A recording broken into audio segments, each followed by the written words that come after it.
dahsyat, yang maha perkasa. Kami menyembah yang maha kuasa. Kami menyembah kepada Tuhan yang maha pencipta, kepada Tuhan yang maha esa, kepada Tuhan yang menguasai kehidupan, kepada Tuhan yang kemudian menunjukkan segala sesuatu kebenaran, kepada Tuhan yang mematikan, kepada Tuhan yang maha menciptakan. Mana Tuhan itu? Tunjukkan wujudnya. Mereka tak mampu menunjukkan wujud Tuhan itu. Sedangkan kalau mereka mengatakan El Shaddai, El Ion, El Sekina, itu semuanya merujuk kepada sifat-sifat Allah.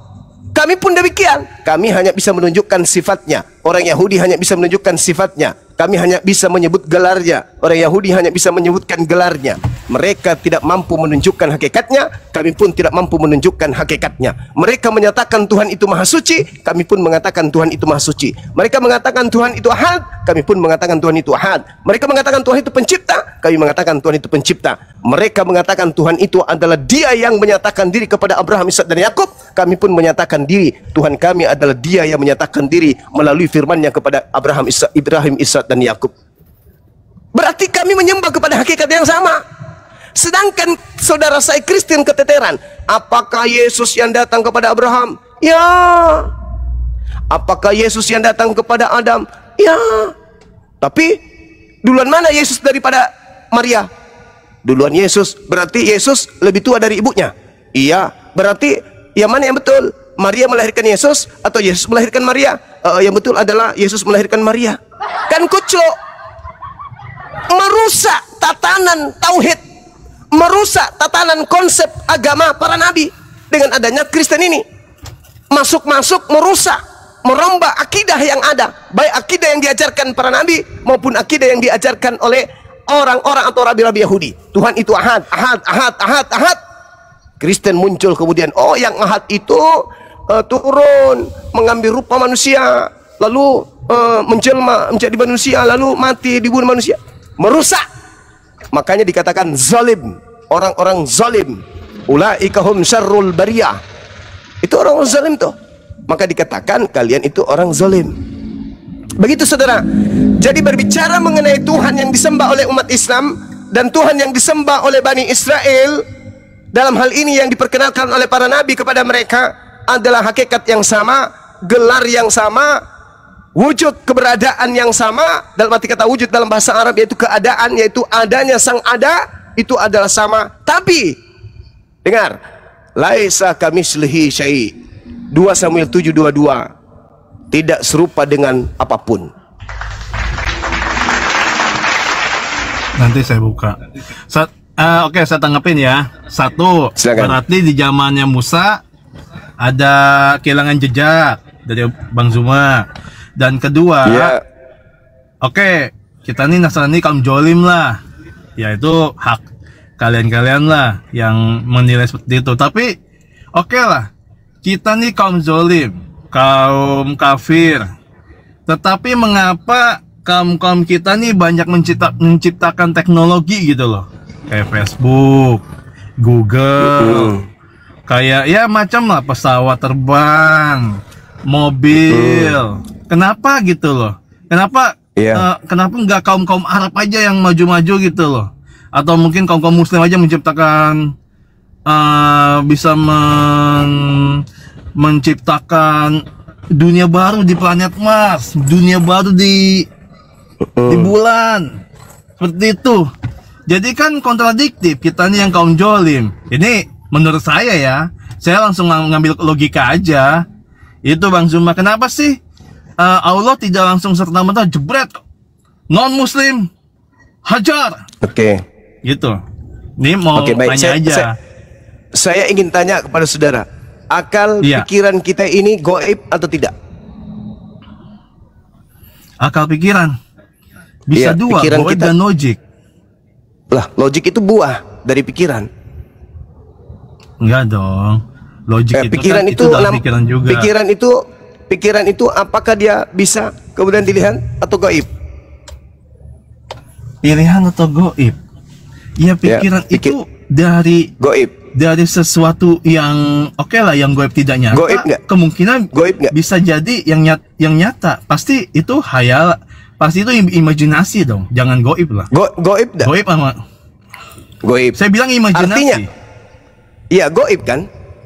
Iya. Oke. Sekarang Adam itu nyata, iblis goib. Kira-kira yang mana yang betul? Adam yang mencobai iblis atau iblis yang mencobai Adam? Mana yang betul? Iblis mencoba Adam. Berarti yang goib itu kedudukannya lebih cerdas daripada yang fana, betul? Yang nyata, yang lahir secara biologis, betul? Aku ikut pola pikirnya Bang Juma ya. Berarti kita setuju bahwa iblis lebih cerdas daripada manusia, betul? Secara hakikat saya dan pribadi, iblis itu titik komanya Alkitab aja tahu. Itu pintar. Anda pintar, saudara. Berarti kenapa Anda kemudian bisa mengatakan kalau Kristen itu salah? Kenapa kemudian dia bisa bla bla bla bla bla dan seterusnya? Kan itu poinnya. Iya, kenapa? Ingat iya, kawan, kenapa? dengarkan saya baik-baik. Kira-kira nih, orang jatuh kepada kecintaan kepada dunia secara berlebihan itu karena pengaruh materi atau bukan?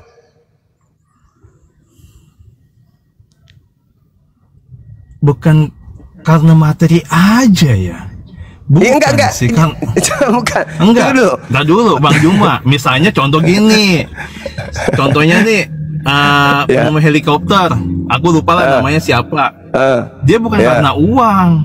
Dia karena ingin mewujudkan bukan gitu. Bukan kasus per kasus. Bukan kasus per kasus. Iya. Yang saya katakan sekarang ini. Logika Bang Juma deh. Iya, yang sekarang ini saya ambil data nih, saya ambil data ya. Di dalam kitab saudara. Ketika iblis datang kepada Yesus, apa kata iblisnya? Segala kuasa dan kemegahan dunia akan kuberikan kepadamu. Itu janji siapa, Bang? Janji iblis kepada Yesus. Janji iblis. Dan aku berhak memberikan kepada siapapun yang aku kehendaki. Betul? Iya, betul. Oke. Sekarang kemegahan di atas muka bumi ini dicapai dan diraih kemudian oleh Kristen-Kristen, betul? Enggak semuanya juga sih, ada yang juga dablek juga, Bang. Enggak semuanya juga sih. Banyak sekarang juga, Bang. Cuman kebanyakan yang namanya Kristen, sekarang ditolak. Apalagi, aduh Bang, aku dulu nih. Cuman kebanyakan yang namanya Kristen, apalagi namanya Kristian kayak saya, biasanya sukses. Iya, sukses, betul. Karena iblis menjanjikan segala kemegahan di atas muka bumi, betul?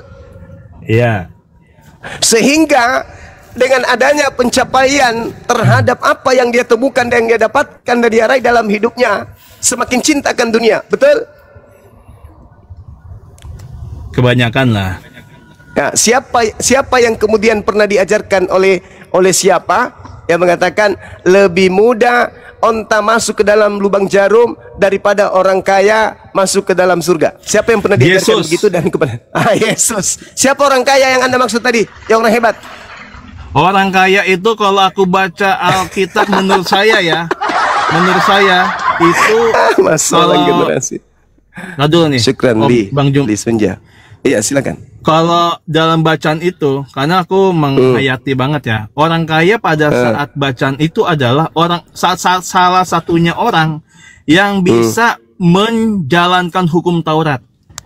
Musa aja yang menyalin hukum Taurat itu kena dosa. Kalau orang kaya itu yang cerita itu, itulah orang yang bisa menyalin hukum Taurat. Catatan tuh. Yang bisa menjalankan hukum Taurat tuh. Ya, jadi itu orang kaya. Kata Yesus, kalau kau ingin jadi pengikutku, jual semua hartamu, berikan kepada si miskin. Betul? Benar. Berarti Kristen bagaimana keadaannya sekarang? Mengikuti itu enggak? Sebenarnya itu kalau Kristen itu kita berbagi sharing aja. Ada juga pendeta yang bilang, carilah harta sebanyak-banyaknya, karena harta akan meningkatkan derajatmu secara duniawi. Dan harta itu bisa memberikan kamu yang naik derajat, memberikan sumbangan, sono sini, everything lah gitu, Bang Juma. Oke, sekarang begini, saudara. Coba analisa pernyataan saya ini. Iya, Om. Orang Kristen sibuk menciptakan HP misalnya nih. Siang malam ciptakan HP.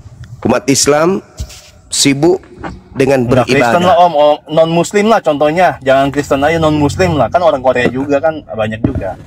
Tadi katanya Kristen, kok sekarang bukan? Ya oke lah. Oh, kita menuju ke Kristen dulu lah ya. Iya, Oke, tadi kan kita saudara logika bilang Om orang Juma. Kristen menemukan ini, orang Kristen menemukan itu tadi. Nah sekarang sibuk menciptakan iPhone baru misalnya. Wah, Yes. sibuk nih. Umat Islam sibuk ibadah. Hidup dengan kesederhanaannya. Hidup merasakan apa yang telah Tuhan berikan kepadanya. Dia serba berkecukupan, dalam arti kata pas-pasan. Semua serba pas-pasan gitu kan ya. Iya om. Jadi ibadah hari demi hari semakin tua. Kristen menciptakan laptop, menciptakan HP, semakin hari semakin tua. Disibukkan dengan urusan duniawi. Begitu selesai kemudian menciptakan atau membuat atau memproduksi iPhone baru, umat Islam yang tadinya hidupnya dengan ibadah, begitu selesai Kristen membuat HP, orang Islam tinggal buka dompet. Ini harganya berapa bro? 3 juta. Nih bayar, makasih ya. Barangnya diambil, umat Islam pakai. Istimewa bukan Islam itu? Dunia dapat, akhirat dapat. Yang tadi buat HP sudah mulai batuk-batuk.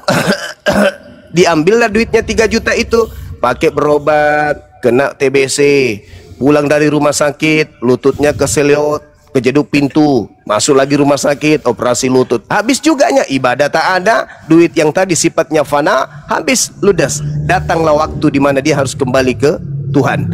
Innalillahi wa inna ilaihi rajiun. Umat Islam juga kembali dengan cahaya, yang tadi pulang dengan kosong lompong. Itu keunggulan umat Islam. Makanya Islam itu selalu unggul. Coba di dunia ini alat tercanggih yang tidak dimiliki umat Islam yang dimiliki oleh Kristen itu apa? Apa bang? Apa ya? Apa? Apa tuh? Saya nggak tahu. Apa yang kalian punya bahkan lebih duluan kami punya. Kalian yang bikin tapi yang menikmati lebih dulu kami. Benar nggak? Minyak. Cobalah. Minyak. Apa? Minyak. Apa bang? Minyak. Iya minyak kami duluan. Kami yang menemukan, kemudian Anda yang memproduksi, Anda yang mengolah, Anda yang ini, tapi yang nikmati kami. Betul nggak? Gimana ya jawabnya ya?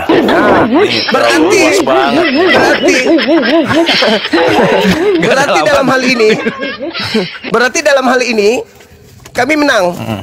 Kemenangan yang kedua adalah ada sesuatu yang kami punya kalian tidak punya. Apa itu bang? Nggak tahu. Apa menurut Bang Juma apa? Pengen tahu aja sih. Dalam hal keyakinan, kami tidur bersama dengan akal kami saling berdekapan dengan akal kami dalam beragama, sedangkan kalian dalam beragama kalian harus bermusuhan dengan akal kalian. Itu yang menyiksa kalian. Contohnya itu yang apa menyiksa nih? kalian. Pengen tahu nih logika Bang Juma kayak apa nih? Pengen tahu aja nih. Contoh. Benarkah Tuhan itu maha kuasa? Iya. Benarkah orang Kristen menuhankan sosok manusia yang pernah kemudian ketakutan, pernah menangis, pernah lapar, pernah was-was?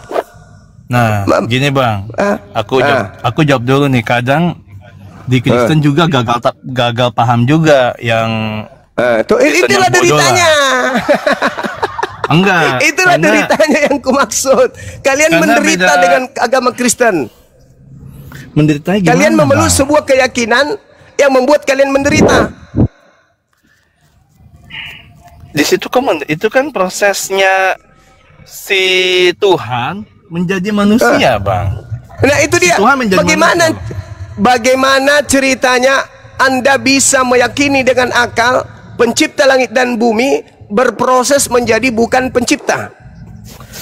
Karena gini Bang, kalau kita jawab secara Nasrani, akal. Maka tidak masuk akal. Maka tidak masuk akal. Karena di kita kan ada hukum Taurat. Sekarang siapa yang bisa menjalankan hukum Taurat itu? Nggak ada. Lah, hukum Taurat itu kan bukan milik Kristen. Itu ada di perjanjian lama, Bang. Ya, itu perjanjian lama itu bukan punya Kristen. Punya, Bang. Itu dasarnya. Nah, itulah Bang. yang ku maksud, kalian menderita karena kitabnya agama lain, kalian klaim sebagai kitab kalian. Giliran ditanya, mana legitimasi dari kitabnya orang Yahudi bahwa itu kitab untuk orang Kristen? Ada enggak? Legitimasinya adalah pada dasarnya. Coba tunjukkan. Saya lagi ngepegang Alkitab, pegang HP aja. Nah, itulah penderitaan yang ku maksud. Aku lagi di mobil, Bang. Aku nggak menderita, aku lagi di mobil gitu. Itulah penderitaan yang ku maksud, Bang. Di dalam kitabnya orang Yahudi, Mazmur 147 nomor 19 nomor 20, hukum-hukumku, aturan-aturanku yang kuberikan kepada Yakub dan aturan-aturan yang kupersembahkan kepada Israel tidak aku berikan kepada bangsa lain. Menderita kan? Yeah. Oh, ternyata hukum Taurat itu bukan untuk bangsa Kristen, bangsa lain di luar Yahudi. Menderita kan? Ya, sebenarnya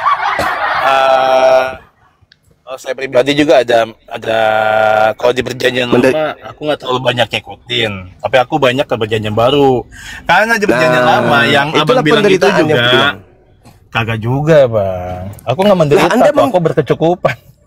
Iya, karena Anda tidak menggunakan akal. Itu ku bilang tadi. Tadi kan ku bilang, satu keistimewaan kemenangan umat Islam dibandingkan orang Kristen, kami berislam melalui proses akal dan rasio. Dan itu sampai pada intisari akal kami bahwa apa yang ada dalam iman kami selaras dengan akal. Kalau kalian tidak, justru kalian lumpuh, tidak memiliki akal di dalam beragama Kristen. Itu berarti Bang Juna bisa menyimpulkan ilmuwan Nasrani yang namanya Isaac Newton, yang namanya Nasrani, itu berarti dia tidak beriman dong. Saudara, seorang penemu agama Kristen tidak menemukan apa yang ditemukan itu karena dia beragama Kristen, bukan. Justru karena dia jauh dari Kristen, jauh dari keyakinannya, jauh dari Bibelnya, jauh dari kekristenannya, sehingga dia bisa menemukan apa yang dia temukan. Bukan karena dia mengkaji Bibel sampai dia menemukan apa yang dia temukan. Dia temukan itu karena dia tinggalkan Kristen. Kalau dia masih menggunakan agama Kristen, maka dia tidak akan pernah bisa menemukan apa-apa. Bang Joa bisa menyimpulkan gitu berdasarkan apa? Berdasarkan kitabnya orang yang... Ya, oke. Kita lihat di dalam pengajaran. Ya, nggak apa-apa. Kita belajar. Kita kaji dengan ajaran yang pernah kita kaji bersama dengan orang-orang yang mau belajar.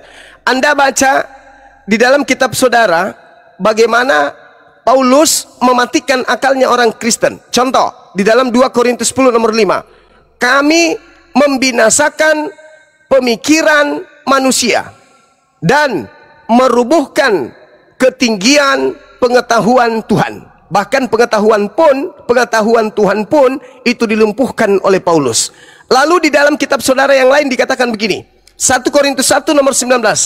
Karena itu ada tertulis, aku akan menghilangkan kecerdasan orang-orang terpelajar dan kemampuan berpikir cerdas akan kulenyapkan. Itu dalil, Bung. 1 Korintus 1 nomor 19. Karena tertulis, aku akan menghilangkan kecerdasan orang-orang terpelajar dan kemampuan berpikir cerdas akan kulenyapkan. Sekarang permasalahannya di mana? Buktinya di mana? Wahai saudara-saudaraku Kristen yang bergelar profesor, berbaris 1, 2, 3, 4, 5, ada 7.000 orang. Bang Suma mau bertanya pada kalian profesor Kristen 7.000 orang ini, apakah masuk akal kalian sebagai seorang penemu, sebagai seorang akademisi, sebagai orang intelektual, masuk akal nggak ada Tuhan pencipta langit dan bumi menjadi bayi? Pencipta langit dan bumi menjadi bayi dan membutuhkan asupan ASI dari ibunya sampai dia harus nenen untuk bertumbuh menjadi manusia dewasa. Masuk nggak di otak kalian wahai para profesor yang bergelar agama Kristen? Masuk nggak? Masuk akal nggak? Ya saya bukan profesor ya. Saya masih ya semisal ini saya kasih tinggi derajatnya. Semisal kira-kira profesor mengatakan apa? Ya sebenarnya gini loh Bang. Sebenarnya si Tuhan maka profesornya mengatakan sabar. Maka profesornya akan mengatakan tidak masuk akal. Tapi kenapa tetap kalian menjadi Kristen? Karena 1 Korintus 1 nomor 19 memang kecerdasan kami, kepintaran kami, keilmuan kami itu dihapuskan kalau berbicara mengenai agama kami. Kami tidak boleh menggunakan kecerdasan, kami kemudian tidak bisa menggunakan pemikiran kalau berbicara mengenai kekristenan kami. Kami hanya bisa berbicara mengenai itu dogma, itu doktrin, yang penting ada Roh Kudus di dalam diri kami. Itu yang betul. Jadi kalau seorang profesor aja lumpuh, apalagi kalau jemaat-jemaat kayak kalian. Karena itu seruan. 2 Korintus 10 nomor 5, 1 Korintus 11 nomor 19 itu data di dalam kitab suci saudara.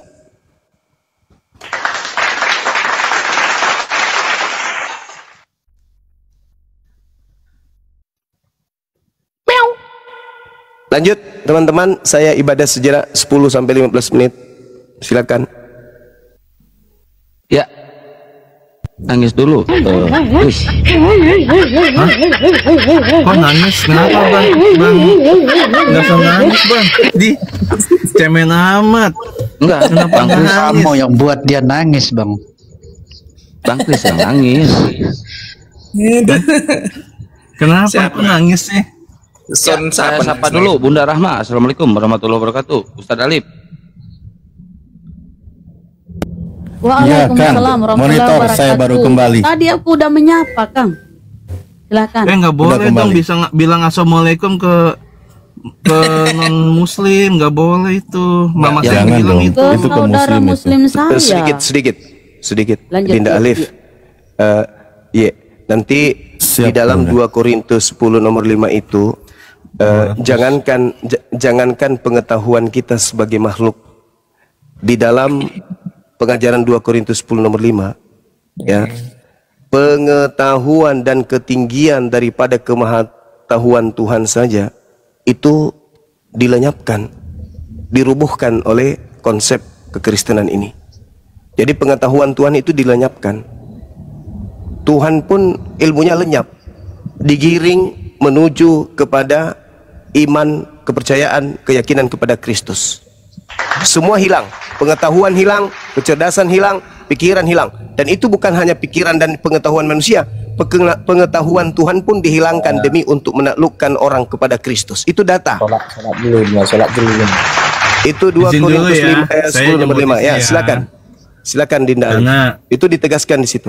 Jangankan manusia ditolol-tololin, Tuhan aja ditolol-tololin di situ. Silakan. Masya Allah. Mantap. Betul. Ya. Kami mematahkan setiap siasat orang dan merubuhkan setiap kubu yang dibangun oleh keangkuhan manusia untuk menentang pengenalan akan Tuhan. Kami menawan segala pikiran dan menaklukkannya kepada Kristus. Ya, silakan dilanjut ditanggapi dulu oleh teman Kristen. Aku baru kembali, Afwan di sini baru selesai maghrib. Ya, si Krisnya kabur. Bang Immanuel mau melanjutkan, silakan Bang Immanuel. Aku sama Jayadi ini, Jaya Dim ini muslim apa Kristen? Kalau si Gerima bukan Kristen, dia mah Katolik.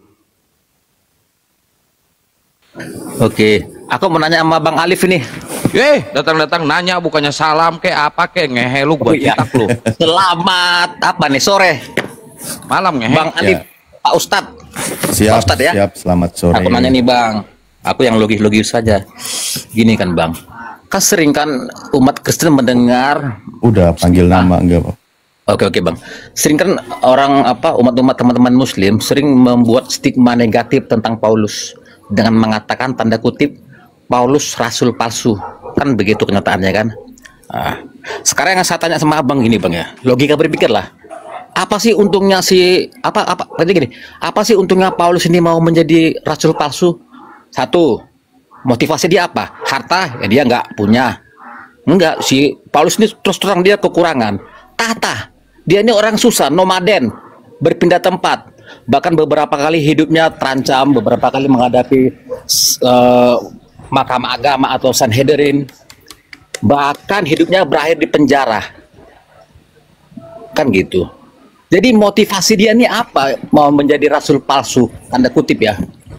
Nah, jika saya mengcompare nih ya Soryadi, kalau kita mengcompare dengan Nabi Abang ini, dia punya harta, punya tata, wanita. Coba Abang terangkan. Saya jawab dulu, Dinda. Oh ya, Bang Juma. Saya jawab, Dinda Lip. 3 menit. Silakan Bang Juma. Iya, jadi gini saudara. Dalam kaidah kekristenan, iblis itu tadinya malaikat. Jaringanku kayaknya putus-putus ya. Cek. Jadi malaikat itu makhluk yang tidak ada lagi susah. Karena dia tidak terikat kemudian hal-hal yang bersifat biologis. Itu tadinya malaikat.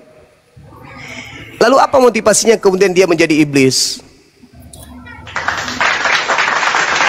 Dia sudah dikatakan akan masuk neraka, tetap aja kemudian dia mau jadi iblis, jadi pembangkang. Begitulah Paulus.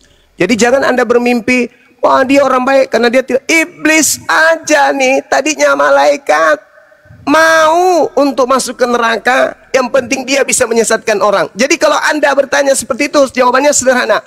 Apa motivasi Paulus? Ya neraka, pingin kali dia masuk neraka. Sama seperti iblis pingin kali masuk neraka. Gitu jawabannya. Silakan. Mantap, keren. Oh begitu. Ya udahlah kalau memang itu versi Bang Juma.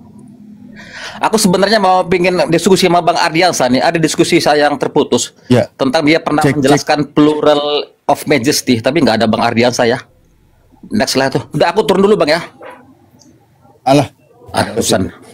Lanjut Oke, dulu. thank you. Kita majuin materinya. Majuin dulu Bang. Majuin Nah, dulu, ini ya. aku sebenarnya ada Tadi diskusi yang hilang terputus sama suaranya Bang sendiri. Ardiansa. Ini dia pernah mengatakan tentang plural of majesty gitu. Nah, aku minta penjelasan aja. Maksudnya biar tahu urutan kronologinya bagaimana. Maksudnya hanya saya Bang Ardia saya tahu gimana. Nanti kalau saya ulang lagi dari awal ya ribet juga. Oke, next saja Bang ya. Aku turun dulu Bang. Aku lagi mau pulang dulu. Jangan diulang. Oh, ya sudah, oke lah. Siap. Oke, ya Nadia next ya. Thank you ya. Oke, terima kasih. Baik. Kalau gitu, saya izin membaca salah satu ayat Al-Quran dulu ya. Di dalam Al-Quran, Bismillahirrahmanirrahim, Surah Al-An'am, ayat 112. Wa kadzalika ja'alna likulli nabiyyin aduwasyayatinal insi wal jinni yuhi ba'duhum ila ba'din sukhrufal qawli gururo al-ayah. Yang terjemahnya, demikianlah Allah berfirman di situ, demikianlah kami telah menjadikan pula bagi setiap nabi musuh yang terdiri atas setan-setan berupa manusia dan jin. Sebagian mereka membisikkan kepada sebagian yang lain perkataan yang indah sebagai tipuan. Jadi memang ajaran para nabi itu selalu memiliki musuh, memiliki lawan dari ajarannya. Bagaimana di situ adalah dari kalangan jin dan manusia, mereka saling membisikkan. Tujuannya apa? Ya untuk menyesatkan manusia. Untuk menyesatkan manusia. Nah, kita bahas nih, kalau masuk tadi mempertanyakan Paulus, kan gitu ya, mempertanyakan Paulus. Pertanyaannya, apakah Paulus dipengaruhi oleh iblis? Berdasarkan pengakuan Paulus sendiri, di dalam 2 Korintus 12 nomor 7, Paulus mengaku dihinggapi oleh si iblis. Yang kalimatnya adalah, ada duri dalam daging, di dalam diri Paulus. Ada, dia dipengaruhi oleh si iblis. Sehingga dia berdoa kepada Tuhan bahkan sampai 3 kali, doanya tidak dikabulkan. Tetap si iblis itu bersemayam dalam diri Paulus. Itu pengakuan dari Paulus.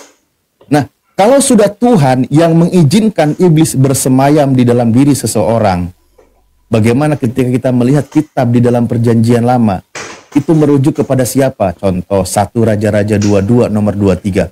Ternyata itu memang mempengaruhi atau yang dilakukan oleh nabi palsu. atau pengajar palsu atau rasul palsu.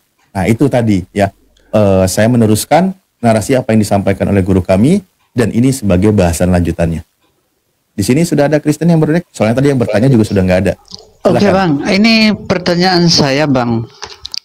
Ya. Yesus ini kan manusia, saya tahu dia manusia Bang. Tapi manusia ini kok aneh kali gitu. Anehnya Bang, aku jelaskan. Manusia ini bisa menghidupkan orang mati. Manusia ini bisa menyembuhkan orang buta, bahkan yang mati kambing pun bisa sembuh.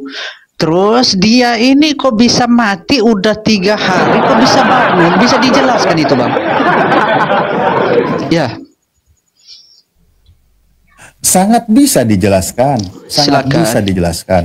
Pertama saya pakai perspektif Islam dulu, Boleh, terserah Bang. boleh ya. Bismillahirrahmanirrahim. Baik, sebelum masuk ke dalam penjelasan kitab Anda ya, saya pakai dalam perspektif Islam dulu. Kalau di dalam Islam itu tertulis di dalam surah Ali Imran ayat 49.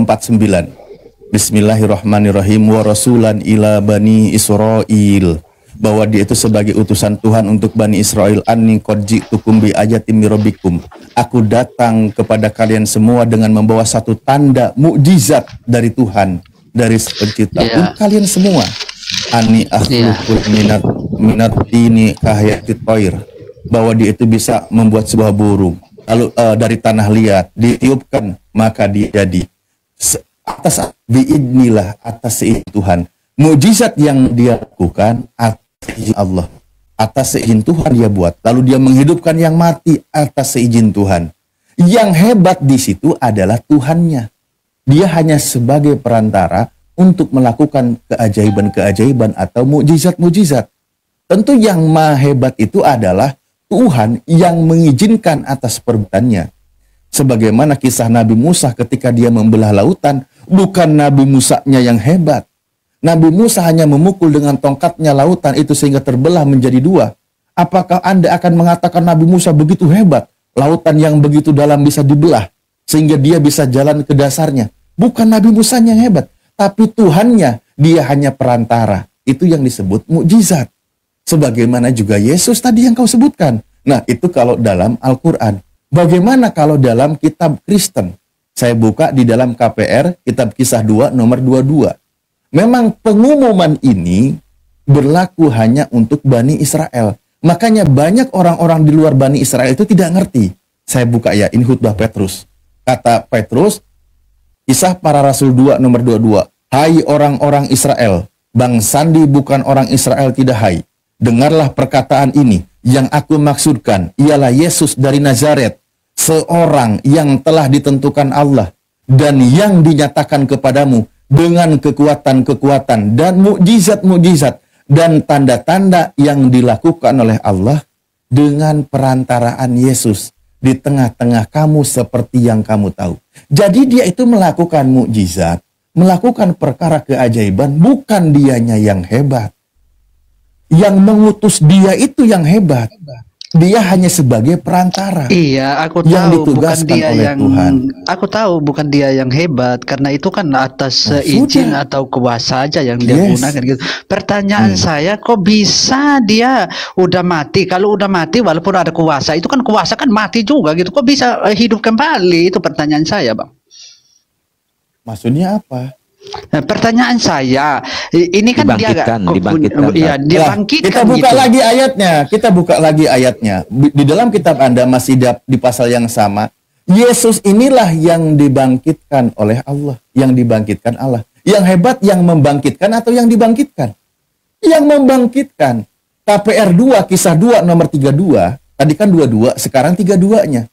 Di situ tertulis, Yesus inilah yang dibangkitkan Allah. Yang hebat itu yang membangkitkannya, bukan yang dibangkitkannya. Jadi tolonglah teman-teman Kristen bahwa kesampingkan dulu coba ketika membaca Bible, atau mungkin ini jarang dibaca di gereja atau jarang diajarkan. Ini kalau sudah mati 3 hari gitu, ini termasuk orang mati apa orang mati yang bangun dari kematian itu? Itu pertanyaan saya, Bang. Loh, yang kita bahas, Bang, tentang siapa yang maha hebat. Siapa yang Kalau maha maha hebat? hebat, aku Bukan, tidak mengatakan Yesus ini hebat, Bang. ya Tidak. sudah. Makanya apa yang sekarang yang jadi titik berat buat Anda di sini pembahasannya? Itulah tadi yang kukatakan, Bang. Apa? Yesus ini, Yesus kan, kok bisa dia udah mati, kok bisa hidup kembali? Memangnya orang yang mati tidak bisa hidup kembali? Ini pertanyaan saya, ini termasuk mayat yang mati yang hidup kembali, apa manusia yang mati terus hidup Iya, seutuhnya baik. manusia lagi gitu? Baik. Begini Bang ya, kalau saya ambil dari sebagai Muslim dulu, di dalam keimanan umat Islam, dia itu belum wafat. Itu dulu yang perlu digarisbawahi. Beliau terangkat ke langit, selamat dari pembunuhan dan penyaliban yang dilakukan oleh tentara Romawi atau imam-imam waktu itu yang mereka lakukan ya. Nah, sekarang ketika Anda membahas tentang, kita baca dalam kitab Anda, banyak orang-orang yang mati hidup kembali itu ada. Itu ada, bukan hanya Yesus. Bahkan Yesus contoh ketika dia menghidupkan Lazarus. Ya kan, menghidupkan Lazarus. Dia berdoa, dia bersyukur kepada Tuhannya karena dia selalu didengar ucapannya sehingga Lazarus itu bangkit kembali. Lah, Lazarus juga bangkit. Lazarus juga bangkit. Kemana Lazarus? Setelah dia bangkit. Padahal dia baru berapa hari dia mati. Dia masih utuh jasadnya. Lazarus juga bangkit kembali. Tidak dikisahkan dia mati lagi. Kemana Lazarus? Sudah ada orang yang bangkit kembali sebelum Yesus. Yang kita bahas adalah titik beratkan bukan tentang kehebatan Yesusnya, tetapi kehebatan Sang Maha Kuasa yang mengutus Yesus. Jangan dibikin rumit di sini. Sudah sederhana kita memahaminya. Berarti yang mati ini, yang sudah mati ini berarti nggak dianggap mayat gitu? Ya mayat itu kan kalau mati, Bang. Iya, Kalau tapi sudah ini hidup, mayat ini kok bisa hidup gitu, Bang? ya berarti tidak mati lagi. Bukankah disebut mayat yang hidup? Kalau mayat yang hidup berarti dia nggak mikir lagi mayat. Gimana sih kau ini? Jangan gini loh, Sandi, Bang. tolong jangan kau terlalu rendahkan Yesusnya. Malah di sini terkesan kau ini merendahkan Yesus. Bukan Kalau orang merendahkan, sudah kenyataannya, dibangkitkan oleh Tuhan, apalagi ini saya bilang tadi, saya pegang prinsip dulu di dalam Islam, beliau belum wafat. Dia sudah terangkat ke langit tanpa mengalami kematian. Kalau dalam kitab Anda, dia terangkat ke langit setelah mengalami kematian. Ambil poinnya sama, dia terangkat ke langit. Nah, di dalam kitab Anda menjelaskan tadi bahwa dia itu mati dan bangkit kembali. Sebenarnya orang mati dan bangkit kembali, itu di kitab Anda itu ada dikisahkan, bukan hanya Yesus. Bahkan Tabita juga ada yang dibangkitkan oleh Petrus kalau nggak salah di situ. Jadi tidak ada masalah di situ. Jadi apa yang mau kita bahas? Kau bilang malah mayat hidup, ya nggak bisa dong. Nggak bisa kayak gitu. Ya, janganlah. Nanti kesannya kau merendahkan Yesus. Bukan merendahkan gitu, biar tahu ini kepastian. Kalau memang yang bisa melakukan itu hanya orang yang benar-benar melakukan. Yang hebat itu yang membangkitkan, gitu. Bang. Yang hebat itu yang membangkitkan. Yang membangkitkan Yesus itu yang hebat. Bukan bangkit sendiri, yang hebat itu yang membangkitkan Yesus. Ketika Yesus hendak membangkitkan Lazarus, terlebih dahulu Yesus berdoa. Dia menghadap ke atas, ke langit. Kemudian dia meminta, ya Bapakku. Dia memohon. Lebih hebat Bapak. Yesus nggak bisa ngapa-ngapain. Lanjut Ustadz. Mantap, ya itu betul. Jadi tolong dipahami Sandi ya. Kita sudah bahas berkali-kali. Makanya selamat malam. Pernah di situ murid-muridnya mereka kaget karena lihat Yesus ini kalau kok bisa hidup kembali, kan mereka kan di situ kan merasa terheran gitu. Di sini Sandi saya juga bisa menghidupkan. Sandi saya juga bisa mati sekarang saya hidupin. Oke, lanjut yang lain aja. Oke, nah gitu dong. Salam sehat. Dulu. Itulah sebelum nanti ke Celsius ya. Saya tanggapi di sini dulu sedikit. Begini loh Sandi, itulah keambiguannya kitab Anda menarasikan. Padahal Yesus sendiri katanya di dalam kitab Anda dijelaskan, dia bangkit di hari yang ketiga. Kan gitu. bahwa Yesus itu akan disalib, akan mati, dan bangkit di hari yang ketiga. Mestinya murid-murid Yesus itu gelar karpet merah menyambut kebangkitan Yesus, bukan kaget. Inilah jadi nggak nyambungnya kisah Yesus. Makanya kisah kebangkitan ini sulit untuk dibuktikan. Apalagi ketika kita buka di Matius 27 nomor 50 sampai 53. Itu bukan hanya Yesus yang bangkit, tapi orang-orang kudus yang tidak terhitung jumlahnya, mereka bangkit dari kubur. Coba, ini logikanya tadi. Murid-murid Yesus kaget. Padahal baru 3 hari. Ini murid Yesus ini pikirannya kemana? Baru 3 hari dikabarkan Yesus itu akan mati, akan bangkit di hari yang ketiga. Mestinya murid Yesus itu persiapan menyambut kebangkitan Yesus, bukan malah kaget. Mereka gelar karpet merah, Yesus akan bangkit di hari ketiga, kita siapkan makan gala dinner atau apa, bukan. Ini malah kaget. Itu tandanya bahwa di situ dipertanyakan siapa sebenarnya, atau ini hanyalah kisah yang dibuat-buat. Kan gitu logikanya. Yesus sudah menyampaikan, Yesus sudah mengajarkan. Baru 3 hari udah lupa kalau Yesusnya mau bangkit. Kok malah pada kaget? Kan gitu. Oke? Nah, silakan kita lanjut. Tadi siapa itu? Celsius? Ya. Celsius. Oke, lanjut aja. Celsius, Bang Sandi di dulu. Ya, selamat malam, Bang.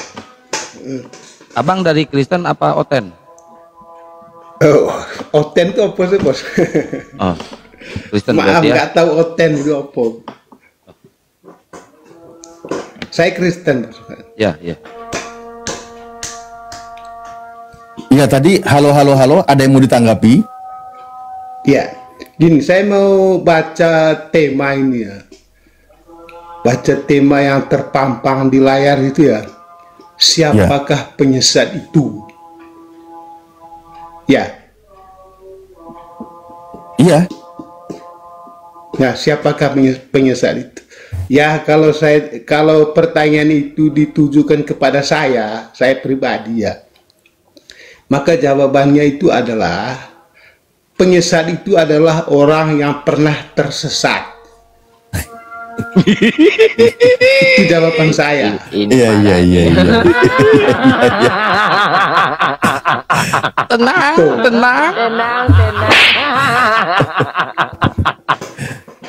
Jadi gini, penyesat Bang, itu coba orang yang pernah tersesat. Bang Celsius, kita katakanlah di sini ada 45 derajat Celsius ya. Di sini bisa nggak kita katakan bahwa penyesat itu kita katakan sebagai antikris, atau pengajarannya itu berlawanan dengan ajaran Yesus yang asli, yang diutus untuk Bani Israel? Kira-kira setuju nggak? Kalau gitu ya dirubah temanya. Sebentar dulu, ini makanya kita jangan merubah tema, ini kita bahas lebih lanjut. Enggak, ini kan pertanyaan toh. Pertanyaannya Bang, ini tema ini saya bikin hasil dari ilham yang saya dapat waktu saya mau ke Damsik. Jangan dirubah. Coba gini ya. Gini, coba saya baca dulu ya. Begini. 1 Yohanes 2 nomor 18. Perikopnya antikristus. Bunyinya, anak-anakku, waktu ini adalah waktu yang terakhir. Dan seperti yang telah kamu dengar, seorang antikristus akan datang. Sekarang telah bangkit banyak antikristus. Itulah tandanya bahwa waktu ini benar-benar adalah waktu yang terakhir. Pengajaran antikristus berarti sama saja dengan pengajaran sesat. Anda setuju atau sepakat, Bang, di sini? Lantas siapa yang menjadi antikristus, siapa? Nah, kita lanjutkan baca. Di 19-nya dikatakan, memang mereka berasal dari antara kita, tetapi mereka tidak sungguh-sungguh termasuk pada kita. Sebab jika mereka sungguh-sungguh termasuk pada kita, niscaya mereka tetap bersama-sama dengan kita. Tetapi menjadi nyata bahwa tidak semua mereka sungguh-sungguh termasuk pada kita. Pengajaran sesat, pengajar antikristus itu berasal dari antara kita. Itu katanya, kitab Anda maksudnya. Siapa? Dalam artian di dalam internal itu sendiri. Dia siapa dia? Oke. Nah, enggak ini bunyi ayatnya disepakati dulu. Ini ayat yang tertulis. Ya, antikristus ya, siapa? Anda setuju? Oke. Enggak, nah, saya tanya dulu sekarang Anda. jelas. Saya tanya dulu Anda. Saya tanya pelan-pelan, jangan main loncat seperti ajaran gereja, tiba-tiba main doktrin kelar urusan. Bukan. Makanya kita runut. Iya, kita runut di sini pembahasannya. Lantas siapa yang antikristus gitu loh? Ya ini mau dijelasin. Kita sekarang Bang. cari. Diam dulu, mau dijelasin. Diam dulu, Bang. Ciri-cirinya mereka berasal dari antara kita katanya. Berarti dari internal pengajaran Yesus itu sendiri yang menyesatkan ajaran Yesus. Kan gitu. Nah, mari kita lihat sekarang kronologis. Siapa dia? Iya, betul. Saya juga bertanya siapa dia, orang dari internal kekristenan yang mengaku membawa nama Yesus, tetapi ternyata dia itu penyesat. Jelas gitu loh narasinya itu. Antikristus itu siapa? Dari internal itu sendiri, Bang. Makanya internal sendiri itu siapa? Nah, mestinya Anda yang punya kitab punya jawabannya. Logikanya begitu. Karena ketika saya mau jelaskan perlahan, Anda malah bertanya terus. Sebenarnya di sini tugas Anda bahwa ajaran sesat. Oke, kalau gitu. Penyesat itu adalah antikristus. Nah, saya tanya, antikristus iya siapa? dong. Antikristus itu kan berarti pengajaran Paulus, namanya antikristus. Dah. Kurang apa? Mari kita buktikan. Ayo. Udah dijawab malah ketawa. Narasi Anda itu nggak masuk akal, Bapak. Yang penyesat adalah antikristus. Saya tanya, siapa antikristus? Paulus pengajarannya, karena dia dirasuki oleh iblis. Ya, itu menurut pandangan Anda. Bukan, menurut Paulus. Paulus mengaku dirinya dirasuki oleh iblis. Itu loh. Oke, saya baca ya. Bener. Kok pandangan saya? Aduh, nih saya buka ya. Kalau menurut ini saya pengakuan Paulus. Antikristus itu adalah Anda. Loh, saya bukan internal Kristen, Pak. Kenapa nuduh ke kami? Saya antikristus itu. Halo, selamat di situ dikatakan, ketika tadi Anda mempertanyakan disuruh berpikir, Anda nggak mau langsung suruh menyebut nama. Makanya langsung aja saya sebut nama sebagai bahan edukasi, sebagai bahan sebuah pembahasan. Oke? Tadi dikatakan mereka berasal dari antara kita, dari internal pengajaran itu sendiri yang akan menyesatkan banyak orang. Makanya kan Yesus mewanti-wanti. Waspadalah terhadap penyesat, nabi palsu. Benar. Mereka akan menyesatkan banyak orang. Nggak usah, Anda nggak usah menjelaskan, Anda nggak ada ilmu. Nah sekarang pengakuan Paulus, kalau dirinya dirasuki oleh iblis, Anda setuju atau tidak? Celsius, gua paling nggak suka loh orang lagi diskusi ketawa ketiwi, gua nggak suka loh. Mending kalau berilmu. Bisa nggak lu fokus? Nggak, masalahnya kan kamu menarasikan diri kamu sendiri tanpa data. Saya lagi pakai data, justru dia ketawa ketiwi nggak jelas. Loh, kan saya tanya, Celsius di bawah aja dulu. Celsius nggak ada ilmu, di bawah dulu aja. Nih, yang Kristen tolong jawab. Yang Kristen tolong jawab. Masuk setan, kemasukan setan bukan hanya Paulus. Ada yang kena Yesus yang kemasukan setan. Sihir makanya itu kan dari iblis juga. Nih kita buka ya. Pedoman dengan situ saudara-saudara. Kita buka. Nih, di sini dibahas. Nih kita buka ya. Nih. Kata Paulus nih, dan supaya aku jangan meninggikan diri karena pernyataan-pernyataan yang luar biasa itu. Ini dikatakan oleh dia nih ya. Maka aku diberi suatu duri dalam dagingku, yaitu seorang utusan iblis untuk mengocoh aku supaya aku jangan meninggikan diri. Paulus mengaku dirinya ada duri dalam daging, yang di situ adalah dalam penjelasannya sebagai iblis, dan di situ ada utusan iblis di dalam diri Paulus. Anda setuju nggak? Paulus dikocok iblis. Ya, dia dimasukkan di pengaruh iblis itu. Paulus dikocok iblis. Sebentar, makanya istilahnya dia harus kuat menghadapi itu yang mempengaruhi dia, saudara-saudara. Makanya artinya ketika dia menulis surat, ketika dia menulis surat-surat, dia tidak lepas dari pengaruh iblis. Ini pengakuannya loh. Bukan pengaruh iblis, dia dipengaruhi iblis. Dia memberikan kebenaran firman Tuhan tentang kebenaran Yesus, tapi dipengaruhi oleh iblis-iblis yang dari luar. Itu maksudnya itu. Ada di duri dalam daging. Nih, sampai dia berkata nih, sampai dia berkata, tentang hal itu aku sudah 3 kali berseru kepada Tuhan supaya utusan iblis itu mundur daripadaku. Doa dia agar iblis mundur dikabulkan Tuhan nggak? Sampai 3 kali. Tidak dikabulkan oleh Tuhan. Dibiarkan iblis bersemayam di dalam Paulus. Artinya Paulus menulis surat ini tidak lepas dari pengaruh iblis, betul? Nggak ada. Dia menulis surat itu. Nggak ada. Tetapi setan selalu menggoda dia supaya ada duri dalam daging. Dia melanjutkan tulisan-tulisan dia itu selalu dihantui oleh kekuatan iblis. Ada di dirinya itu ada iblis. Itu tetap dia menulis itu, artinya itu dia tetap menulis surat itu. Aduh, susah. Banyak iblis yang mempengaruhi dia, tetap dia menulis itu surat pertanyaannya, itu, Chris, pertanyaannya. Buktinya apa? Pengajarannya nih, sampai sekarang Chris ini gak bisa diem. Oke. Chris, pertanyaannya, kenapa Paulus dikocok sama iblis? Pertanyaannya itu, jawab. Kita menarasikan dengan ayat itu. Kenapa saya tidak bisa mau menanggapi? Ya udah jawab dulu tuh. Tadi. Bukan tidak bisa menanggapi. Anda itu muter nggak jelas. Di sini Paulus, di sini Paulus di sini Paulus, di sini berdasarkan pengakuannya, Paulus dipengaruhi oleh iblis, betul? Baca dengan baik, dipengaruhi. Sampai 3 kali dia berdoa katanya. Baca dengan baik, dipengaruhi yang bagaimana dia di sini? Ada ini. Ya baca. Nah, emang iblis mempengaruhi apa? Nyuruh ibadah? Emang iblis nyuruh ibadah? Nggak mungkin lah. Iblis itu kan tugasnya menyesatkan. Di sini dikatakan nih, yaitu seorang utusan iblis untuk mengocok aku. Dikocok oleh iblis ini Paulus. Baca sampai selesai. Lah orang di sini yang kalau hanya 1 ayat iya. Jadi saya tanya deh sama Anda, tugas iblis itu apa? Iblis yang bersemayam itu dalam seseorang tugasnya apa? Sebentar, Bang. Tugas iblis itu apa? Iblis itu apa? Menurut Yesus, iblis itu apa? Aduh. Itu iblis itu penyesat manusia, Bang.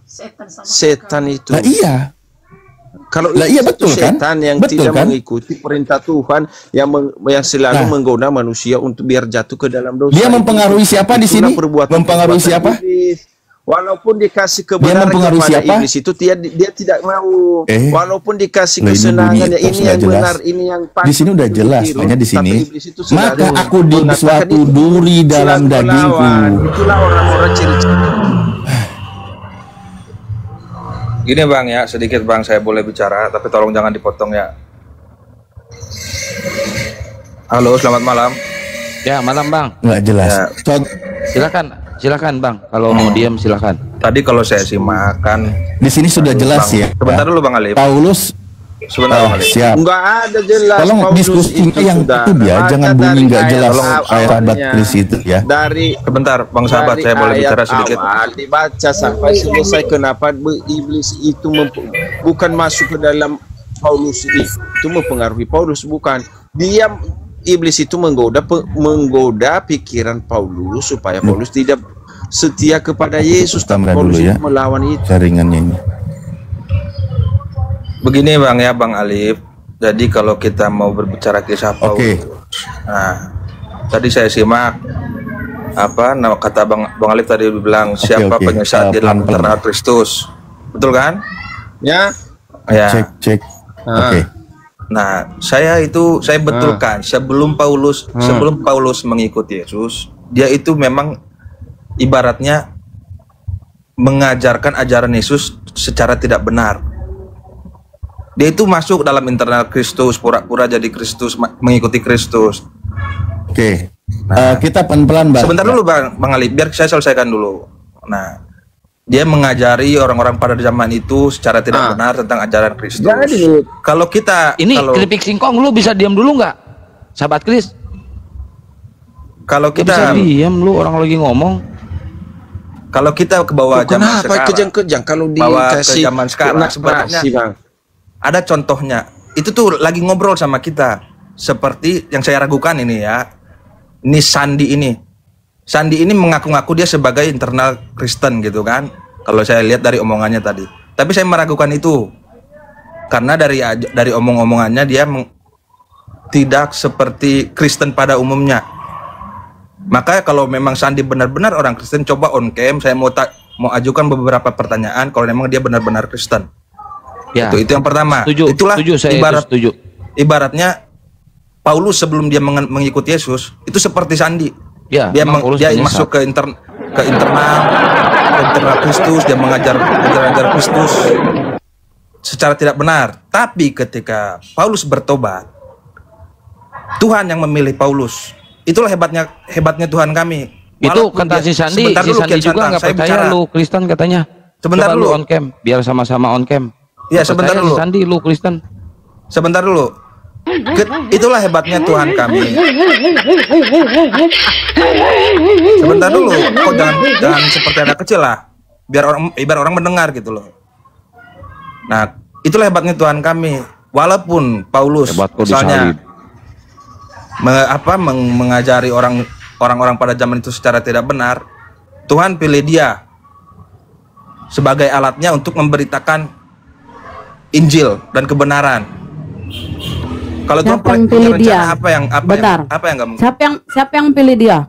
Tuhan sendiri. Dari mana itu? Kalau Ingat ya, yang menulis sebentar, itu klaim Paulus. Kalau emang itu Anda ingat benar, enggak, biar kita tanggapi dulu. Jangan panjang, bukan gereja mau khotbah, Bang. Kalau Anda udah kita paham itu, udah kita paham nih. Saya kasih tahu ya. Yang menulis kisah sebentar, kita tanggapi dulu. Kau bilang biar saya selesaikan dulu bicara. Kalau Anda memang ingin berdiskusi dengan sehat, biarkan saya selesai bicara. Karena Anda sudah banyak di sini orang kan gitu. Benar nggak? Kalau emang ingin Anda benar-benar memahami kisah Paulus, seakan-akan saya lihat ini teman-teman dari Muslim ini kan memframing bahwa Paulus ini orang yang tidak benar. Iya, orang-orang yang nggak benar. Orang jahat. Ini saya jawab ya, nggak benar tuh Paulus. Gini dengar, makanya kau dengar Bang. Tolong di-mute dulu Bang Akang. Sebentar dulu. Dengar dulu. Kau yang mau ngomong terus kenapa sih? Kita tanggapi dulu. Ketika saya sudah selesai, saya kasih tahu saya. Enggak, kau cuma curhat. Kenapa sih kalian ini bla bla segala macam? Nggak usah curhat Bang. Begini, itu pengakuan Paulus. Dia ngaku bertobat kan. Nah, siapa yang tahu persis kalau dia bertobat? Ingat, yang menulis kisah para rasul itu Bang, si Lukas. Siapa Lukas? Lukas orang Yunani yang mengisahkan kisah pertemuan yang katanya ketemu Yesus di padang gurun di perjalanan ke Antioquia. Yang nulis itu cuma si Lukas di kisah para rasul. 4 penulis ya kanonik ya Injil gospel kanonik yang lain tuh nggak menulis, nggak pernah menyinggung pertemuan Paulus. Cuma Lukas yang mengisahkan itu di kisah para rasul. Siapa itu Lukas? Lukas orang Yunani. Tabib pribadinya si Paulus. Paulus kan sakit, ada penyakit dia. Kalau nggak salah dia dulu aku pernah baca Saint Paul ya, epilepsi. Nah, kita nggak bahas penyakit Paulus.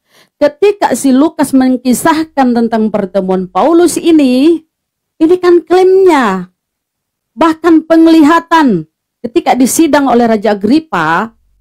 Itu penglihatan saya, Tuan Raja Agripa. Penglihatan bro. Kok imani ini perkataan Paulus? Coba kita lihat kenapa disebut dia antikristus. Karena ajaran-ajaran yang disampaikan bertolak belakang dengan Yesus. Bahkan Yesus dijadiin tumbal di Galatia 3:13. Siapa yang pernah mengisahkan Yesus itu, siapa sih Paulus itu ketemu sama Yesus siapa? Kecuali Lukas yang orang Yunani. Oke? Itu klaim-klaim dia Bang. Klaimnya pun dia sebagai rasul, dikit lagi. Klaimnya pun dia sebagai rasul, kalian percaya begitu aja. Ingat ya, di Ibrani 3:1 Yesus pun rasul. Di dalam bahasa original Bibelmu apostolos. Paulus pun di Roma 1:1 dia pun apostolos. Masa sama kedudukannya Paulus dengan Yesus? Boleh saya bicara? Kenapa? Kemudian kata Yesus lah, iblislah yang menjadi bapakmu.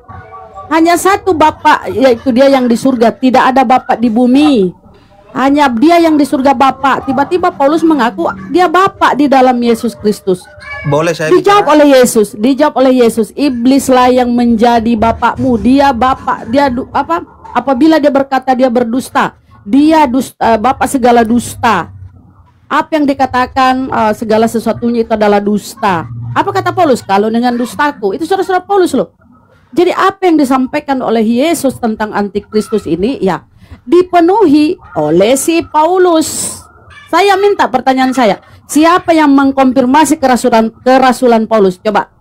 Adakah dari Tuhan atau dari Yesus? Silakan. Boleh saya bicara? Itu jawab dulu, jawab. Nggak usah kok, kita sudah hafal mati Bibelmu, kita sudah hafal Bibelmu, kita sudah tahu Bibelmu. Sekarang saya tanya, siapa yang mengkonfirmasi kerasulan Paulus? Kasih jawaban saya. Adakah Tuhan atau Yesus? Coba. Begini, Pak. Begini ya, Bunda. Saya tidak mau begini. Saya minta jawabannya karena kau mengimani Paulus itu sebagai rasul. Siapa yang mengkonfirmasi kerasulan Paulus? Ayo. Gimana saya mau bicara? Anda bicara terus. Ya jawab itu. Jangan yang kita tanyakan yang kau jawab dong biar nyambung. Coba, siapa yang mengkonfirmasi? Siapa yang mengkonfirmasi kerasulan Paulus? Itu jangan-jangan dia rasul palsu loh. Siapa yang mengkonfirmasi? Ayo. Adakah pengakuan dari Yesus?